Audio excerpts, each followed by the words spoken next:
Hello and welcome to Jackcast, your Swansea City podcast. I'm Matt Brocco, and this evening I'm joined by Steve Carroll. Evening. Evening.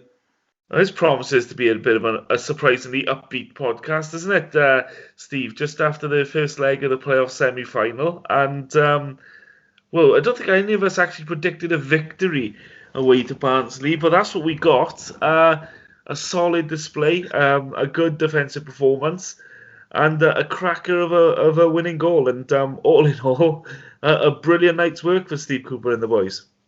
Yeah, you can't argue with that, really. I know I predicted a 1-0, but it was the other way, of course. So more than happy to be proved wrong. But it was really a typical Swans performance, wasn't it? I mean, in terms of what we've done this season, we didn't really create a lot, but then what we did create, we managed to find a goal, and defensively we did very well and restricted them. They didn't have that many great chances, really. So it was a typical, Swans performance, wasn't it?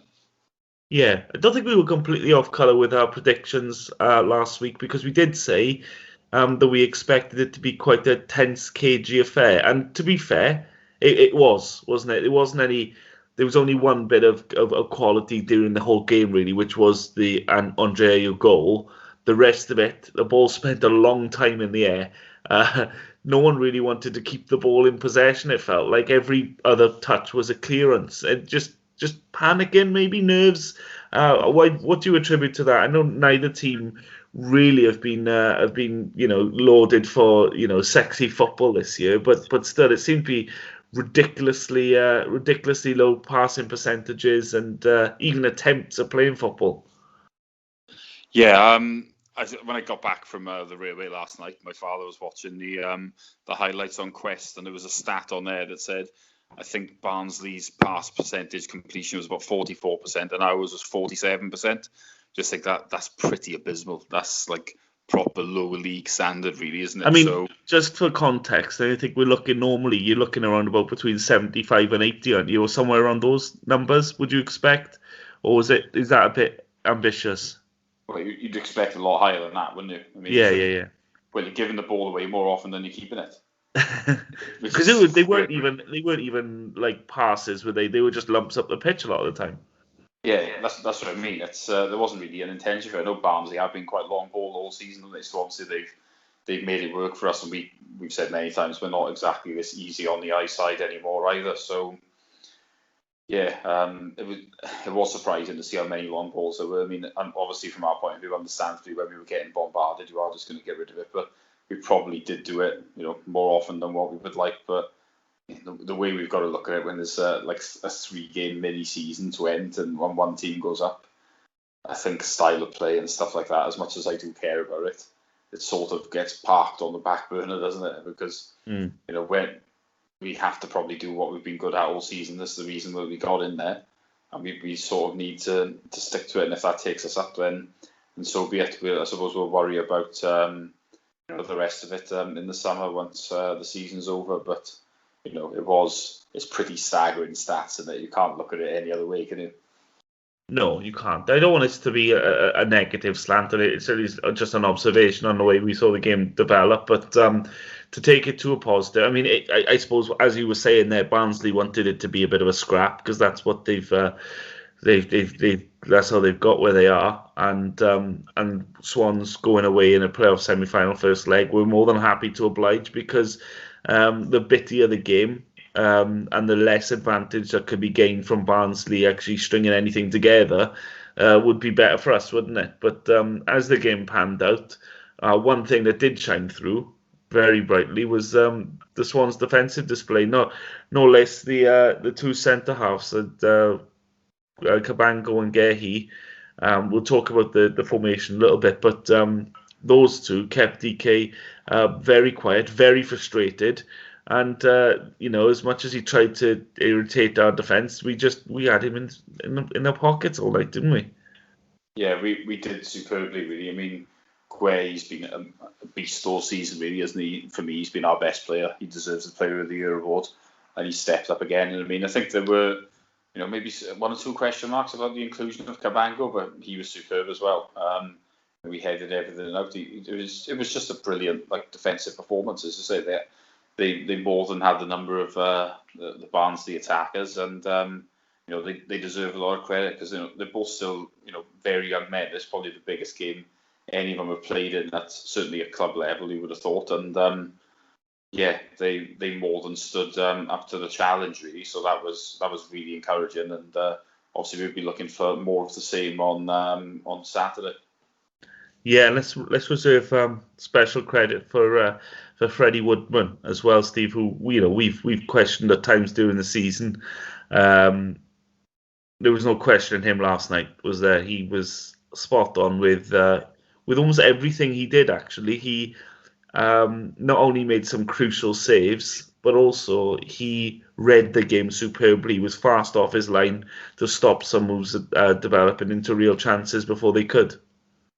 He was like Manuel Neuer, wasn't he? He was just, every time there was a ball over the top, he just seemed to be coming out to making sure that he won the ball. Because any situation like that, you get it wrong, it could either be a red card or a goal potentially. So it can be risky at times. But Woodman had arguably his best game for us, certainly his best game for a while. Because if we're honest, we've stuck the boot into him a bit on this podcast because his performances haven't been as good as they needed to be, but he really stepped up last night, and he made some big saves. I know the double save in particular early in the second half, that was a big moment, and there were a couple of crosses. He seemed to be more confident last night really, so that was very important if we were going to go there and keep a clean sheet. And I think Woodman has certainly made people a lot more confident because he certainly hasn't been great, I would say, over the last few months, but he really did the business for us last night, so he deserves a lot of credit.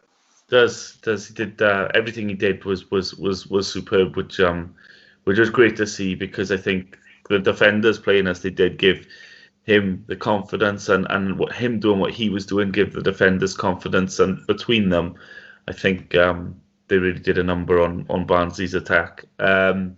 We did discuss in the last pod the question over what formation we'd go with, and I think we split really whether we would go back to the tried and tested or stick with the more recently utilised 4-3-3. It was the latter that Cooper decided to go with, which was a bit of a surprise to plenty, I'm sure, with the likes of Connor Roberts missing out, because you'd expect one of, if not the player of the season, to be playing in the biggest game of the season so far. But no, he favoured Cal Norton, which while it raised eyebrows before the game, you could understand, given that it looked like Cooper was, well, when you're playing with a flat back four and not flying wing backs, you really want someone back there who's solid, very solid defensively, and that's not a slight on Roberts. Roberts' strength for us, though, I feel is getting up the pitch, and it wasn't something that he wanted our defenders to do last night. And in fairness to Norton, he was superb, and I say he didn't want him to get up the pitch. He actually provided the assist, so it was just a great defensive display all round, wasn't it? Yeah, it was. I mean, there were some big calls, I think, from Cooper. We weren't really sure what he was going to do. I mean, I think I was one of the ones that said going back to a back five would have made sense, really. But, the manager's paid to make these decisions, and you have to say that he got it right. I mean, leaving out Roberts was a big call. I do think in a back four, I do understand why he may have left him out, because he does go forward a lot, and it can leave you sometimes exposed. I know that's a little bit harsh, but I think when he plays a wing back, it gives him more of a license to get forward, really, and we're not as exposed then. Playing Cabango instead of Bennett was a big call, really, but again, Cabango didn't put a foot wrong, did he? So you have to say that Cooper did do a very good job, and I think the Norton pass for the AU goal was a bit of an added bonus, really, because I don't think we were expecting that. But from the manager's point of view, it was a very good night's work. He made some bold decisions and paid off handsomely. Yeah, and the AU goal, Steve, was just a bit of class, wasn't it? But we watch him week in, week out, and while he can drift in and out of games, one thing you would say if you watched him at all, was just do not let him get on his left foot if he's in the box like that. And he does it time and time and time again, and defenders just seem not to learn. It's naivety at best from Barnsley's point of view, isn't it? They should have shown him down the wing and made him cross that ball in, but they didn't. They let him cut in on his left, and the rest is history. Yeah, you'd probably say, wouldn't you, that if there was like a standard Andre goal, it's that in receiving the ball. Arguably maybe on the edge of the box, and then he gets the opportunity to cut inside onto that left foot and have a shot. And obviously that's what he did. It was a lovely finish, wasn't it? I mean, right into the far opposite corner. If you catch it as well as that, then it's going to be difficult really for a goalkeeper to save it. And I didn't think AU in general was had a brilliant game, should we say, but he just pops up with these moments, doesn't he? And that little bit of class there proved to be the difference. And you think if we are going to see this through, and if we are going to end up back in the Prem, then you think he's going to have to play well in the next couple of games, because he is such a big player for us, isn't he? Well, a calculated risk it's been, isn't it? Potter didn't get the luxury of him, of course, but Cooper has the last 2 seasons, and he's been a very expensive risk to take to keep him on. I know we couldn't find, it seems as if we couldn't find a suitable party to take him off our hands, but if it ends up with us in the Premier League, it would have paid itself over 10 times over, Steve, because it would sort the club out financially for as long as we're sensible this time around for another generation, you'd think. Yeah, the funny thing is, obviously, you'd have to say that the AU transfer up until now has been pretty disastrous, because obviously we paid 18 million to keep him. To bring him in and obviously keep us in the Prem, which didn't happen. And then obviously his wages have cost us a lot of money over the last few years. And this is obviously where the parachutes run out, so we need to try and get back in the Prem if we can. Obviously, he's going to go on free if we don't. But if he does take us back up, then obviously it wouldn't have worked out how it would have been planned, but at the same time, it wouldn't have been a terrible move to have brought him back. So, yeah, it's a funny one, really, isn't it? We just need him, hopefully, to shine over the next couple, and then what will be after that. Yeah, and I say the question marks are over the formation and the personnel. The way the game went last night, and looking at the way the game went, Barnsley seems to have a particular way of playing. Both games against Barnsley for the Swans were played, I think, quite close to each other, weren't they, this season, within a few weeks of each other, and both on absolute bogs of pitches. So you could be forgiven for thinking maybe the pitches led to what were very, how do you say, interesting games of football, if you like, in terms of our games against them in the league.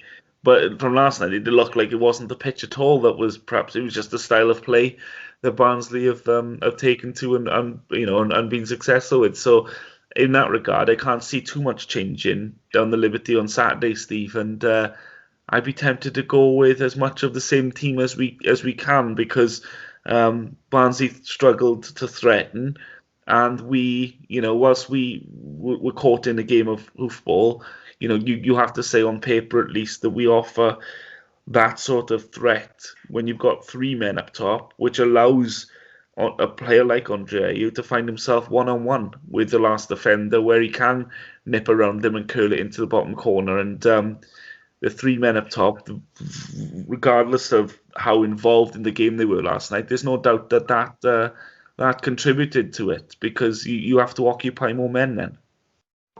But yeah, absolutely. I mean, the way that we have to look at it now is obviously we don't need to chase the game. So in that sense, I'm not saying we should go super cautious, but at the same time, we don't need to take needless risks. I mean, I remember the game last year with Brentford, obviously we were in a similar position. I know we played at home first. We were 1-1-0. We got a free kick, didn't we?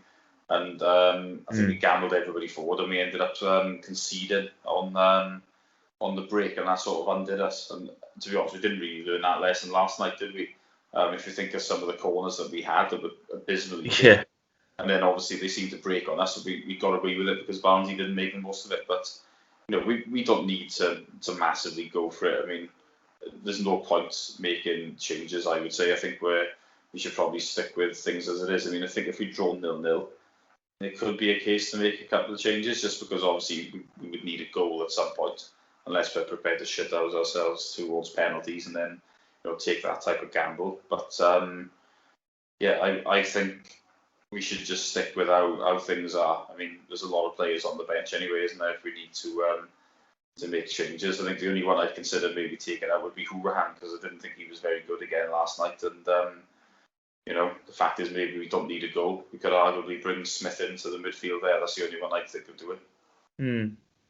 Yeah, definitely. It's all set up, isn't it? I mean, both games actually are on a bit of a knife edge, the way they panned out. And I'd make the argument perhaps that in the whole football calendar, national and domestic, there are very few occasions that beat a playoff semi-final second leg, Steve. You've played 46 games, which is unlike your international competitions and whatnot. So, and the whole 9 month slog through your Tuesday, Saturday calendar has come down to 90 minutes. And when you chase it, you do see so often that everything goes on the line in the semi-final second leg, doesn't it? So I'm buzzing for Saturday. I think no matter what happens, it's going to be a great spectacle, and I'm sure millions will tune in because they just everyone has to put everything on the line, don't they? Yeah, well, I'm going to tell you something now that will probably make you quite nervous and probably everyone else, so I'm going to have to apologise first. But a friend of mine was telling me earlier that Barnsley they've never won a home playoff game, but their record away is pretty good. I think they've won nearly all of them away from home, so that's a very strange stat, isn't it? I do remember when we played them in 2006, when they lost at home to Huddersfield in the first game, and they ended up winning the second one, and that put them through to the final. So, yeah, Barnsley's record is pretty good away from home, and historically, whether that means anything now, I don't know. But we've seen it, in the past, as you say. I mean, there's been a lot of legendary turnarounds, and I remember Leeds and Derby a couple of years ago was one that stood out, and Leeds won away 1-0, didn't they? I think, and then Derby come back and won 4-2 or something like that on the night at Ellen Road. That's certainly a standout one. I remember it being a great game, but you just don't know, really, do you? It's you can't count your chickens anyway. No, you can't. But no, it's going to be great anyway. We've got some fans at least back in the stadium. Good luck to everyone who's applied through the ballot.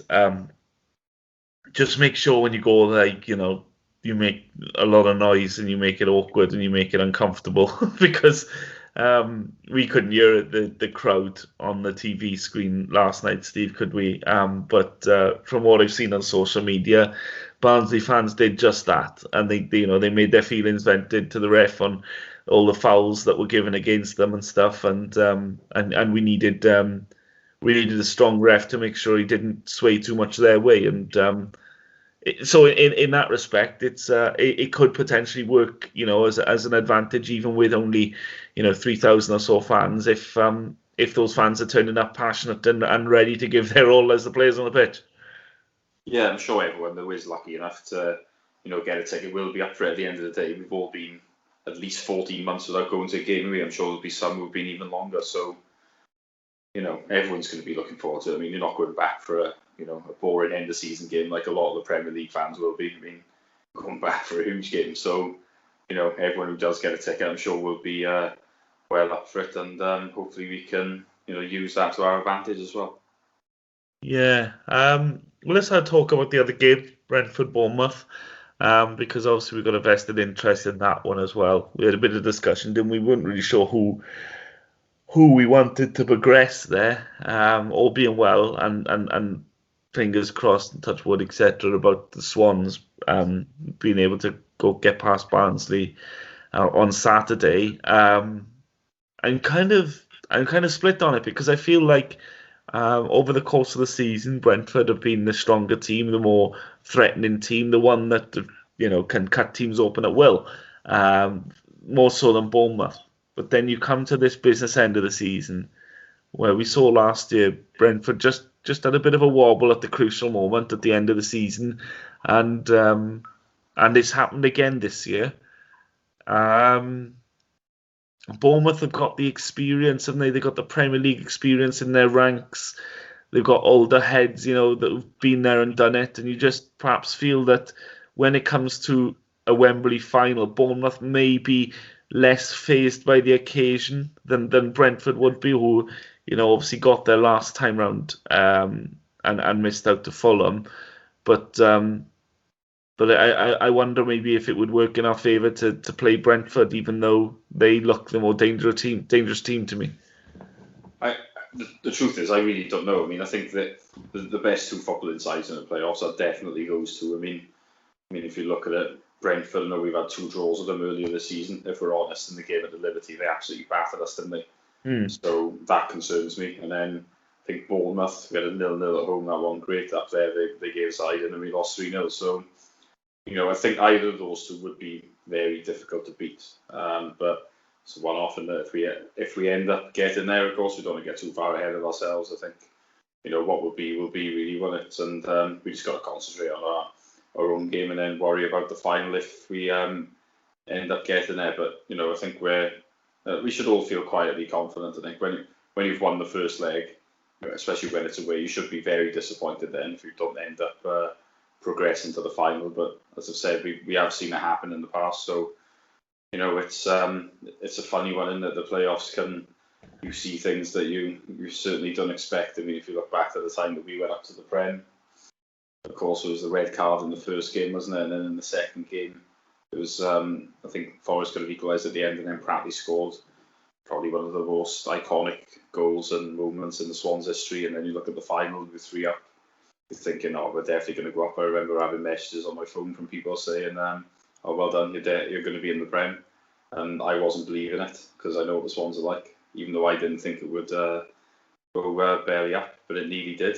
And never expect, should we say, always expect the unexpected with this football club, because it's just a bit mad. Worries me, because whatever, it's been 25 years or near enough, whatever, now following the Swans, and you feel like we've never done it straightforward, and we've never done it the easy way, Steve. So to get past Barnsley, you just have to wonder what hiccup's going to come in their way now, Well, yeah, that's the thing. We, the Swans are a crazy club to follow and probably to report on if you're during this as well. I mean, it feels like there's never a dull moment here. I mean, you look at last season where only the Swans could have somehow overturned a 5-goal deficit in 25 minutes. I know we needed a little bit of help from Stoke as well, but I mean that just shouldn't have happened, should it? I mean it's crazy. And then the other point I'd make is earlier in the season we were top of the league, Stoke were bottom. They hadn't won in 16 games. We scored in the first minute, and of course then, even though that's happened, we have to be the ones to end the winless run, because for some reason that's what we do. I don't know why, but if anything, that is one thing that's very predictable about the Swans. If in a sea of unpredictability, you can bet your house on Swans losing top versus bottom games when we are the team on the top. Yeah, or when a team's gone so long and a manager's facing the sack, as we saw with. But let's be honest about it. I mean, I was worried all week thinking this would be typical us.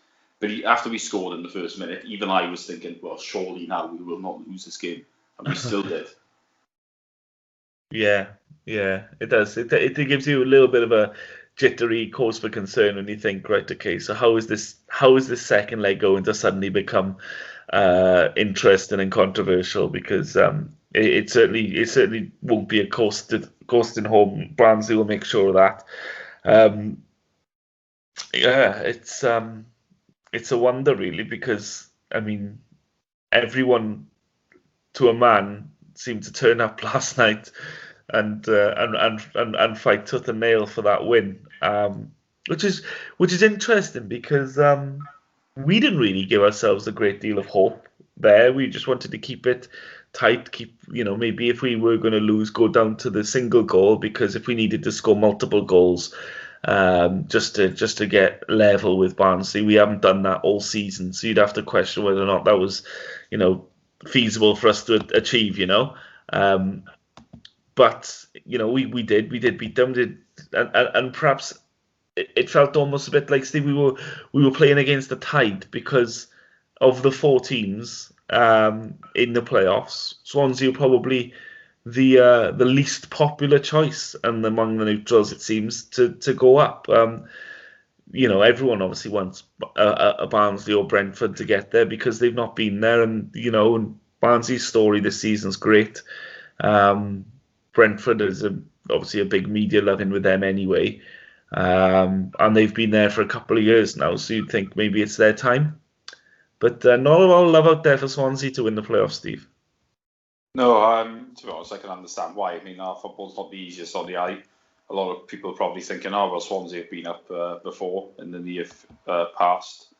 Probably thinking more back to the last couple of years that we were in there, where, again, we were not the easiest on the eye, and they probably think, oh, they'd like to see somebody else in there. So, I can understand that, but, and that's against the world mentality. It doesn't always do any harm because, I think that's always sort of served us well previously because we feel like we, not many other people are going to give us credit in this part of the world.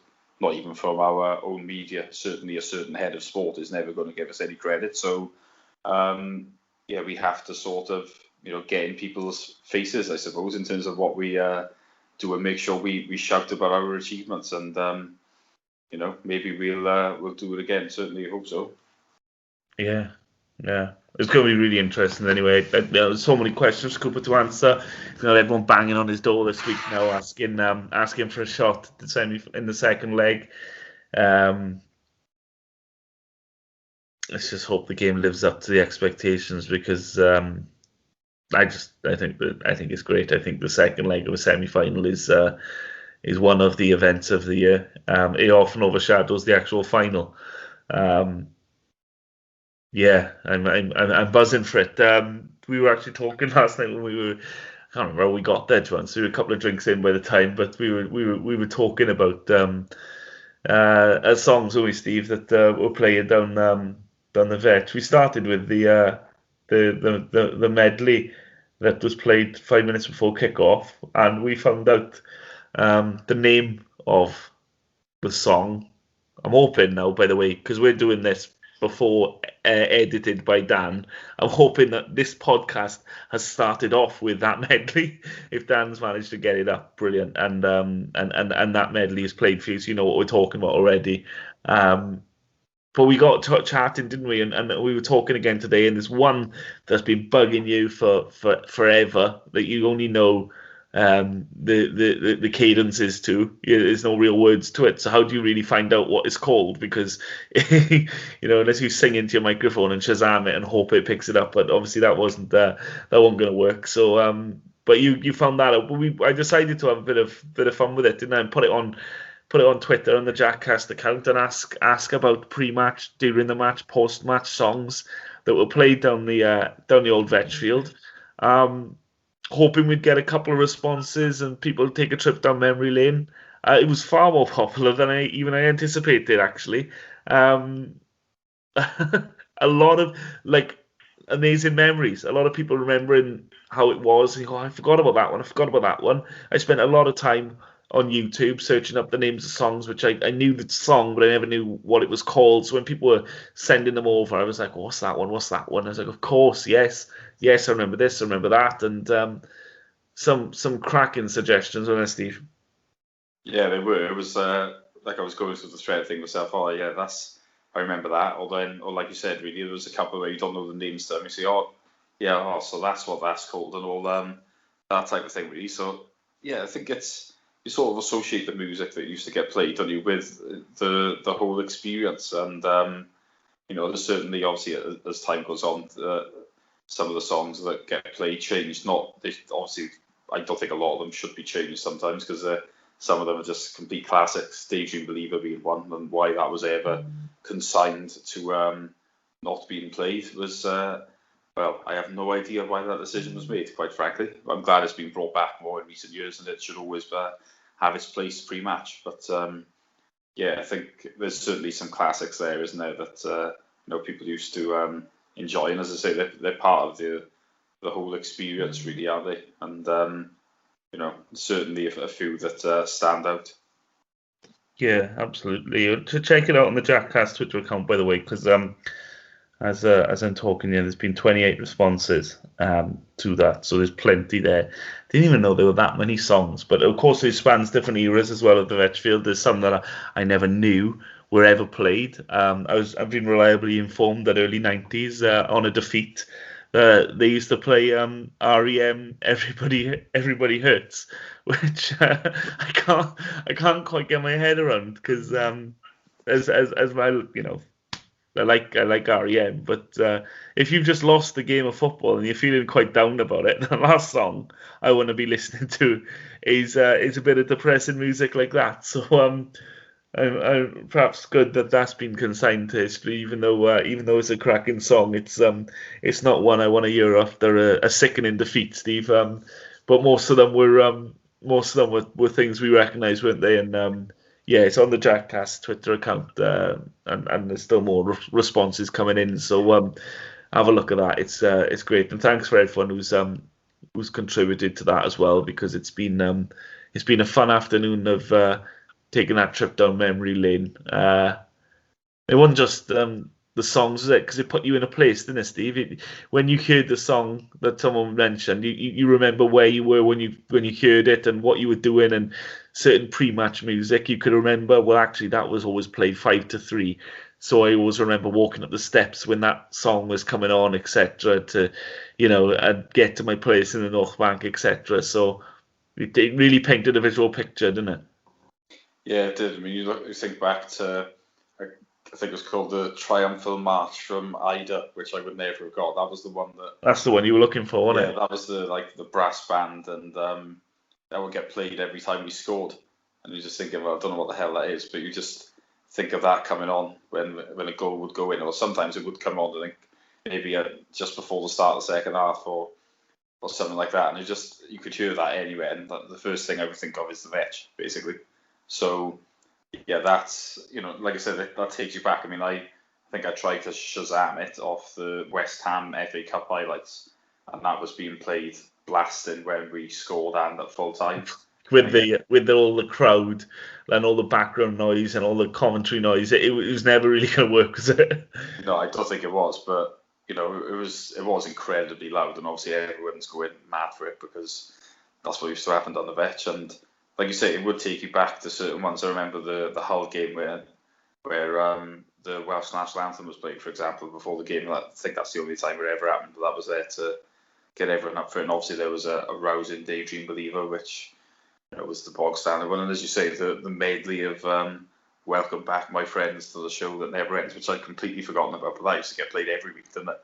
And yeah, it has been interesting looking at all those ones. I mean, there's a few shouts in there that are slightly before our time as well. So, as you say, with the REM one, for example, and and obviously the great one is Every Time We Win, What a Beautiful Day by the Levellers, which is still going to this day, and it's been I think it's over 20 years now that we've been playing that as our victory song, and yeah, it's certainly it's a rare one because I've never heard it played anywhere else, and so it feels like it's ours then, doesn't it?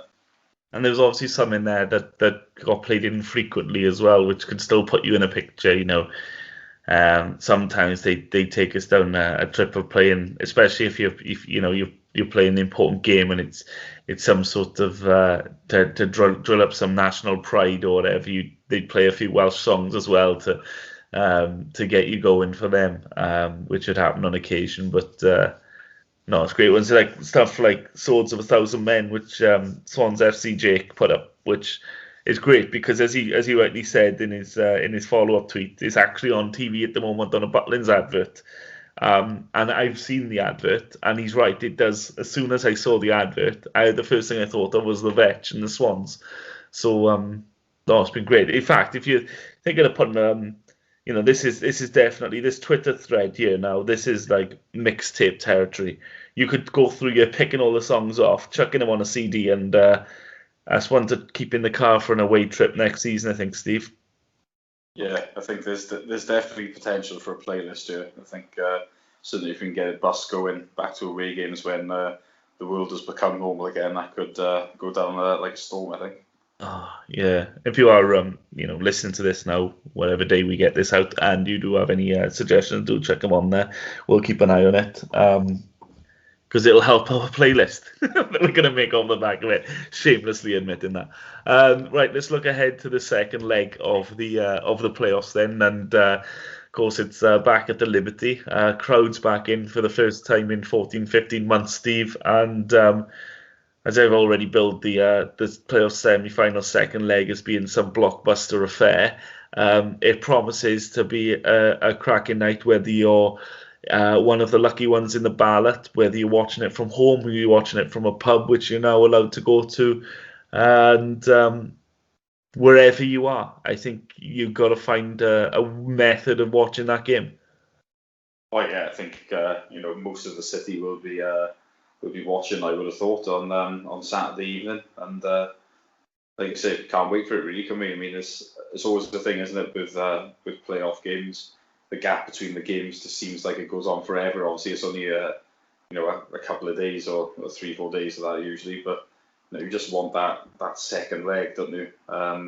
Pretty quickly, and to sort of get on with it and find out if we're going to be in the final or not. So yeah, bring it on, really. Yeah, it's always nice to see as well when you're coming up to Swans games, important games. You've got ex-players over social media, very, very complimentary, very, wishing us the best and stuff. I'm a sucker for it. I love seeing stuff like that. I know just off the top of my head, you had, the likes of Rian Brewster. Obviously, you got the Ollie McBurney types and Ben Wilmot and stuff. They're all, wishing us well. Loads, isn't it? And Boney, De Guzman, I think, Chico, Izzy. Like I said, they're just the ones off the top of my head, but there were quite a few. It was more than I thought, especially like the foreign ones, because you think, well, they're playing elsewhere now, they're not paying any attention to what we're doing, and then when you see that they are, you think, oh, okay, fair play, you're actually still keeping in touch, and you want us to do well. You can't really argue with that. No, it's always nice to see, isn't it? It's nice that they're not all cutting ties and they leave, and it does feel to be something different about Swansea than perhaps other clubs, that players do seem to keep a vested interest, don't they, in the Swans after they leave, which you don't always see, do you?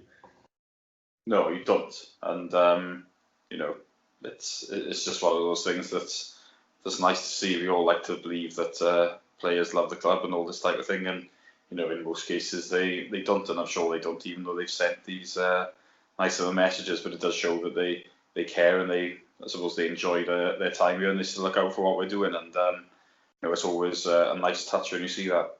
Yeah. After that brief diversion, let's do actually get back to. We did have a little bit of support, at least, of someone for the game yesterday. We will have a lot of support from the same people and more, I'm sure, for the second leg on Saturday. What are your thoughts looking ahead to that? I just think it'll be more of the same, really. At some point, Barnsley are going to have a go at us.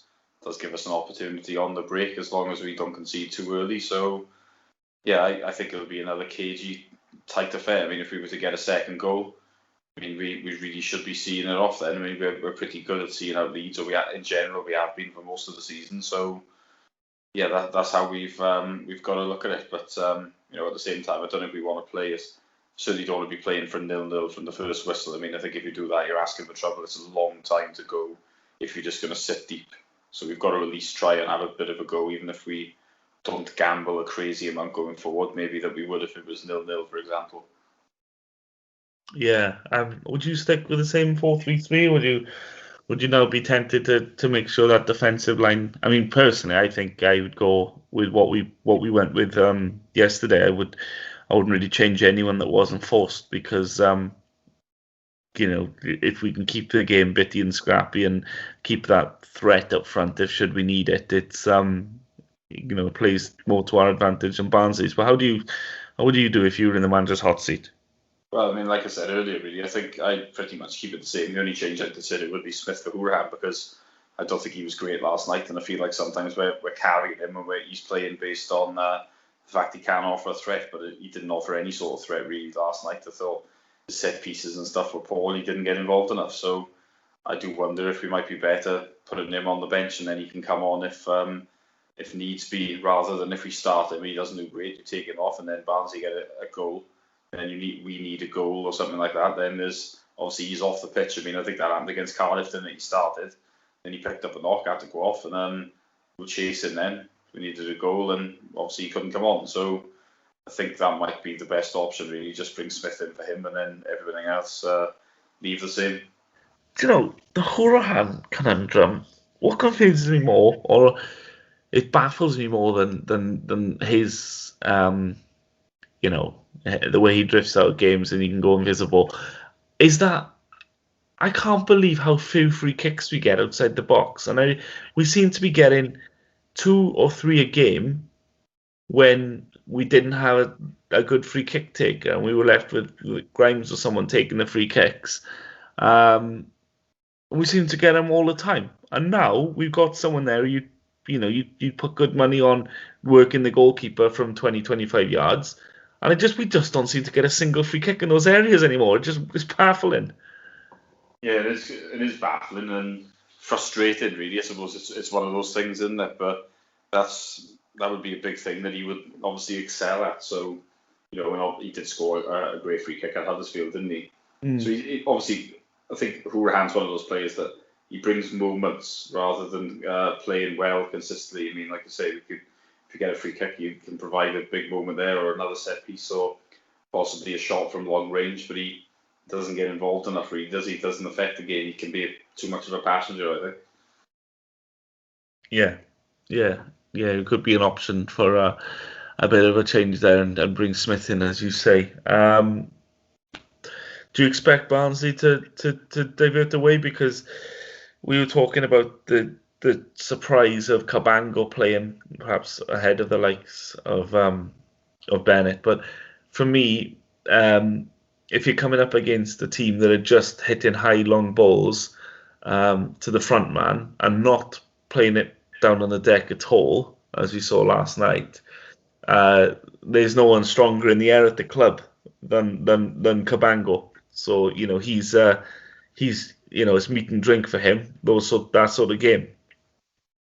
Yeah, and the other thing for Cabango as well is obviously he does offer a threat in the other box. I mean, he scored, didn't he, against Barnsley earlier in the season up there. So I think that's a big thing. I think there's been other goals from him as well from corners. So that's just an added bonus as well. But I mean, as I've already said, he did do really well last night, and I think certainly in the air is one of his strong points. So I mean, against a long ball team, it does make sense to have him playing. Yeah. It's getting to that time in the podcast now. I really want to ask you how you see it going, but it's nervy because I've always spoken about and Swan's not doing it the easy way. Dare I ask? Prediction. Oh God, this is the thing. My predictions are usually wrong. So what am I going to do? I'm going to say 0-0. We'll get through. Yeah. Well, I'm going to go for the same score as I went for the other day. I think 1-1. I think we may actually score first, and then Barnsley get one in the second half when they're throwing the kitchen sink at us, and it makes us all a little bit nervy, or very nervy. I won't be surprised if something like that plays out, but we sat here and we talked about no chance in games that we've gone on to win, and we talked about games that we should do this, we're better than these, and then we've lost embarrassingly. So between me, you, and Gitter, we've not been great at calling it, have we? This season, we seem to surprise us every week. So I guess we just admit at this point that we really is. We're really just pissing in the wind here, and we haven't got a clue how it's going to play out. Just that one thing is just that it's just not going to be straightforward, is it? Probably not, because as we've said, we know what we're like, don't we? And expect the unexpected. So all will be revealed on Saturday. I mean, wouldn't be a shock. Wouldn't be a shock if it didn't go to plan. Oh dear, yeah. Well, Swans are going to Wembley then for you. Well, we should get through now, shouldn't we? We'll be the favourite now, even if we weren't going into the first leg. We will be now. Yeah, I'd say so. I mean, if we don't get there, we should be quite disappointed, I think, because we've done the hardest bit by going up there and getting the result. So now all the pressure's on Barnsley. So yeah, I think we'll all be disappointed if we don't get through. I would say there's probably an expectation now that we're going to get to the final amongst our fan base. There certainly should be, I would think. It's quite scary though, isn't it? Because we're talking about expectation. I said about no one wanting us to beat Barnsley last night, and the fact that they had their manager playing mind games in the run up to the game, saying Swans should have finished top 2. They're one of the strongest teams. We're massive underdogs, etc. And while I don't disagree with the sentiment of saying Barnsley are underdogs, their rise to the playoffs has been quite incredible. I don't think anyone can deny. But the mind game element of it to put pressure on. Well, in fact, now Barnsley are the underdogs he claimed they were already. Even if we went into last night's game pointing at the siege mentality of us against the world because nobody wanted us to progress. Now Barnsley will really be the underdogs, won't they? Yeah, they will. I mean, I do get his comments and obviously why he was trying to do them, but I mean, to say that we should be top 2 was absolute crap. I mean, we definitely should not have been top 2. I think we're probably a playoff to maybe top half side expected wise. I know obviously Barnsley were expected possibly to be bottom 6, so I think it's fair enough him saying that they were the underdogs, but we were not expected to get top 2 at all. So I don't agree with that. But I mean, as you say, now they most certainly are the underdogs. Everyone does expect us to go through. It might work in their favour. We don't know, do we? We will find out. But from our point of view now, we just need to see the job through. Yeah, and in the other game, which Bournemouth take a slender lead back to Brentford for the second leg. How do you see that playing out? I think Brentford will have a go with them, and it'll probably be quite an end-to-end game. It's hard to call that one, I think. That'll probably be the game for the neutrals, wouldn't it? You'd imagine. Oh yeah, I would have thought so. I mean, it'll be a surprise if that ended 0-0, wouldn't it? I think Brentford will have a go with them, and I honestly think that one could go either way. I think that would be a good game to watch. Yeah, for sure. You're going to give a prediction on that one? I fancy Bournemouth to make Wembley. I'm going to go Brentford. There we are. So you think it might be a Swans-Brentford final? Oh God, can you imagine? We came up against their most beloved manager, Thomas Frank, in the final. If we win, it would be glorious. If we lost, I don't think I'd be able to live with it. We'll have this conversation next week. I think we don't want to tempt fate. No, I know. Oh dear me. Oh, it's so nerve-wracking. But thanks for listening to everyone. We're going to wrap it up there now. We've given a bit of a lowdown on what we think. Like I say, check the Twitter account for those songs. There's tons on there. Let us know if you've got any more to add to it. We'll pause it here before we completely jinx ourselves and come back next week and hopefully be looking ahead to what could be a showstopper event in London and a week Saturday from now. So fingers crossed, come on the Swans, get over the line, and if you do get a ticket, enjoy it, make yourselves heard, be loud, proud and positive. And from myself and Steve, thanks for listening. Cheers. Bye-bye.